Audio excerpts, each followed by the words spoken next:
BCom part third EFM paper first project planning and budgeting control. Paper जो first है project planning budgeting control, इसके अंदर chapter है capital budgeting. और capital budgeting के chapter के अंदर देख रहे थे अपन मेथड्स ऑफ कैपिटल बजटिंग। और मेथड्स ऑफ कैपिटल बजटिंग के अंदर आज हम स्टडी करेंगे average rate of return method, औसत प्रत्याय पर विनियोग की दर। अब जो औसत प्रत्याय की जो दर है इसको अकाउंटिंग रेट ऑफ रिटर्न भी कह सकते हैं। और average rate of return method में दो तरीके हैं, एक तो है average rate of return on initial investment और एक आता है average rate of return on average investment. यहाँ पर इनिशियल इन्वेस्टमेंट का मतलब है कि कोई भी कंपनी या कोई भी संस्था जो प्रोजेक्ट है उसकी इनिशियल कॉस्ट क्या आ रही है, यानी कि प्रारंभिक उसकी विनियोग राशि कितनी है, उसके आधार पर हम एवरेज रेट ऑफ रिटर्न ज्ञात करते हैं। और औसत जो प्रत्याय की दर है वो इनिशियल इन्वेस्टमेंट के ऊपर ज्ञात की जाती है इस विधि के अंतर्गत। और जो दूसरी विधि है जिसको इसके बाद हम पढ़ेंगे वो है average rate of return on average investment. वो नेक्स्ट वीडियो में हम अध्ययन करेंगे। यहाँ पर हम जो भी संस्था है जो प्रोजेक्ट अडॉप्ट करना चाहती है उसकी हम average rate of return on initial investment के आधार पर हम ज्ञात करते हैं।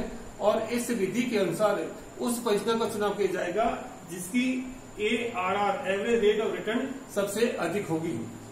और मान लीजिए हम क्रम तय करना चाहते हैं, तो सपोज करिए ABCD 4 परियोजनाएं हैं, तो फर्स्ट रैंक उसको देंगे जिसकी एवरेज रेट ऑफ रिटर्न अधिक होगी, सेकंड नंबर उसको देंगे जो उससे थोड़ी कम होगी। यानी कि सबसे अधिक एवरेज रेट ऑफ रिटर्न वाली जो प्रोजेक्ट है उसको हम नंबर 1 पर प्रायोरिटी में तय करेंगे। मान लीजिए हमें केवल एक ही प्रोजेक्ट है, उसको एक्सेप्ट करना है या रिजेक्ट करना है, उसके लिए क्या करना पड़ेगा कि जो मैनेजमेंट है, मैनेजमेंट ने जो एक्सपेक्टेड रेट ऑफ रिटर्न तय कर रखी है, सपोज करिए मैनेजमेंट ये चाहता है कि यदि हम किसी प्रोजेक्ट को यूज करें, कंपनी में लागू करें किसी मशीन को या किसी प्रोजेक्ट को, तो उस पर मिनिमम जो रिक्वायरमेंट हो 10% रिटर्न उससे मिलना चाहिए, एवरेज 10% आना चाहिए उसके एनुअली। तो यहाँ पर अगर हम इनिशियल इन्वेस्टमेंट के आधार पर ARR ज्ञात करते हैं, एवरेज रेट ऑफ रिटर्न ज्ञात करते हैं, वो सपोज करिए आपकी 12% आती है, तो इस प्रोजेक्ट को हम एक्सेप्ट करेंगे क्योंकि मैनेजमेंट ने जो तय कर रखी थी 10% उससे ये अधिक आती है। मान लीजिए ये आती है आपकी 9%, तो चूंकि मैनेजमेंट ने एक्सपेक्टेड किया था 10% और हमारी जो आ रही है वो इस प्रोजेक्ट से 9% ही आ रही है, तो इस प्रोजेक्ट को हम एक्सेप्ट नहीं करेंगे, इसको रिजेक्ट कर देंगे। तो कहने का अर्थ हुआ कि इस मेथड के आधार पर जो कंपनी के जो टॉप मैनेजमेंट के व्यक्ति हैं, जो फाइनेंशियल मैनेजमेंट का काम देख रहे हैं, किस प्रोजेक्ट को एक्सेप्ट करना है, किसको रिजेक्ट करना है, तो एवरेज रिटर्न और ये जो मेथड है इसके आधार पर हम डिसीजन ले सकते हैं। डिसीजन का जैसे मैंने अभी आपको बताया था कि यदि एक ही परियोजना है, अब आपके सामने क्वेश्चन आता है तो सेलेक्ट करें हैं या रिजेक्ट करें हैं, तो मैनेजमेंट ने जो एक्सपेक्टेड रेट ऑफ रिटर्न तय कर रखी है, जो निर्धारित कर रखी है, उससे यदि इस परियोजना की एवरेज रेट ऑफ रिटर्न अधिक आती है या बराबर आती है तो उसको एक्सेप्ट कर लेंगे, और उससे अधिक कम आती है तो उसको रिजेक्ट कर देंगे। अगर मान लीजिए आपके पास में 4 परियोजना है, उनमें से किसी एक का चुनाव करना है, तब हम चारों की एवरेज रेट ऑफ रिटर्न ज्ञात करेंगे और उनमें से जो सबसे अधिक ARR होगी उसको हम एक्सेप्ट कर लेंगे। मान लीजिए आपको क्रम तय करने हैं, ABCD 4 परियोजना में है, तो फर्स्ट प्रायोरिटी हम किसको देंगे जिसकी एवरेज रिटर्न सबसे अधिक होगी, उससे थोड़ी कम है उसको सेकंड नंबर, उससे थोड़ी कम है उसका थर्ड नंबर, इसी क्रम से हम उनको प्रायोरिटी तय करेंगे। अब यहाँ पर हम फॉर्मूला देख रहे हैं कि average rate of return on initial investment कैसे ज्ञात करें। तो यहाँ पर है estimated average net annual income after depreciation tax upon initial investment into 100।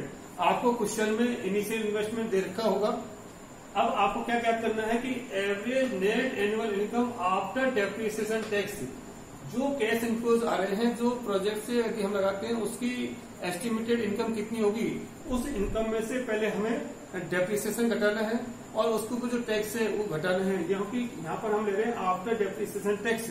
अब तक जो पिछली वीडियो में पढ़ी थी अपन पेपर पीरियड इत्यादि में, उसमें आफ्टर टैक्स बिफोर डेप्रिसिएशन लेते थे, लेकिन इस विधि में क्या है कि जो नेट एनुअल इनकम है वो आफ्टर डेप्रिसिएशन और टैक्स के बाद की लेनी है, और वो भी क्या लेनी है, एवरेज लेनी है। तो जितने वाले 5 साल की, तो 5 साल की हम नेट एनुअल इनकम लेंगे आफ्टर डेप्रिसिएशन टैक्स और उसका एवरेज निकाल लेंगे और उसके आधार पर हम इनिशियल इन्वेस्टमेंट का भाग दे देंगे, तो ये परसेंटेज के अंतर्गत आ जाएगी। मैं यहाँ पर एक एग्जाम्पल ले रहा हूँ। सपोज करिए 4 प्रोजेक्ट है, प्रोजेक्ट ए, बी, सी और डी। प्रत्येक प्रोजेक्ट की कॉस्ट 1 लाख रुपीज है। एक प्रोजेक्ट की लागत भी इनिशियल इन्वेस्टमेंट 1 लाख रुपीज है, बी की भी 1 लाख रुपए है, सी की भी 1 लाख रुपए और डी की भी 1 लाख रुपए है। यानी कि इनिशियल इन्वेस्टमेंट इन चारों प्रोजेक्ट का इक्वल है, समान है। अब यहाँ पर मैंने लिया यहाँ पर average net annual income after depreciation tax. यहाँ पर मैंने डायरेक्ट ले लिया है कि आफ्टर डेप्रिसिएशन टैक्स के बाद नेट एवरेज इनकम कितनी है। तो पहले प्रोजेक्ट से एवरेज जो नेट एनुअल इनकम आ रही है वो 10,000 रुपए की है। बी प्रोजेक्ट से 15,000 रुपए मिलने की संभावना है और सी प्रोजेक्ट से 20,000 की और डी प्रोजेक्ट से 18,500 रुपए की मिलने की संभावना है। अब आपको इसमें तय करना है कि इन चारों में से हम किस प्रोजेक्ट को चुनाव करें। तो यहाँ पर आपको इस फॉर्मूले से प्रत्येक प्रोजेक्ट की ARR ज्ञात करनी है। तो पहले ए प्रोजेक्ट की हम ज्ञात करते हैं। तो ए प्रोजेक्ट में क्या है, estimated average net annual income after depreciation tax कितनी रखी है, 10,000 रुपए अपॉन इनिशियल इन्वेस्टमेंट कितना है इसका, 1 लाख रुपए का अपॉन 1 लाख रुपए इंटू 100। ये आ गई आपकी 10%। ए प्रोजेक्ट की कितनी आ गई, 10%। ठीक है। अब ऐसे हम बी प्रोजेक्ट की ज्ञात करते हैं। वेरी सिंपल है। 15,000 रुपए क्या दे रखे हैं ये, estimated average net annual income after depreciation tax कितना है, 15,000। तो 15,000 upon initial investment 1 lakh into 100। ये आ गया आपका 15%। तो बी प्रोजेक्ट की ARR आ गई 15%। नाउ इसी प्रकार से आप कर सकते हैं सी की। सी में कितना देगा, 20,000। 20,000 क्या है ये, average net annual income after depreciation tax 20,000 रुपए upon initial investment 1 lakh rupees into 100। ये आ गया आपका 20%। Very simple. और डी प्रोजेक्ट है, इसका जो दे रखा है estimated average net annual income after depreciation and tax rupees 18,500। Initial investment इसका भी 1 लाख रुपीज है इंटू 100। इसके आगे 18.5%।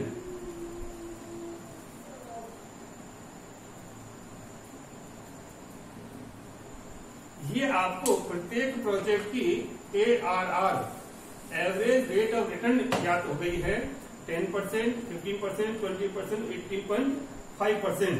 अब आपको किसका चुनाव करना है, जिसकी ARR सबसे अधिक होगी। तो सबसे अधिक किसकी है, सी प्रोजेक्ट की। तो हम चुनाव किससे करेंगे, सी प्रोजेक्ट का।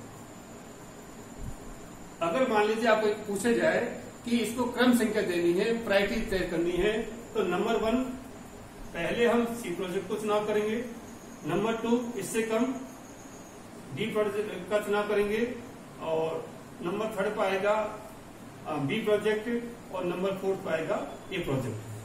क्रम संख्या आप ऐसे तय कर सकते हैं। और सबसे अधिक 20% सी प्रोजेक्ट की है तो इसको चुनाव करेंगे। नंबर 1 पर सी प्रोजेक्ट, नंबर 2 पर डी प्रोजेक्ट, नंबर 3 पर बी प्रोजेक्ट और नंबर 4 पर ए प्रोजेक्ट। इस प्रकार से आप इस विधि के द्वारा किसी भी प्रोजेक्ट को स्वीकार करना है, एश्योर करना है, क्रम संख्या देनी है, किस प्रकार से डिसीजन लेने हैं मैनेजमेंट को, वो हम इसके आधार पर कर सकते हैं। Thank you.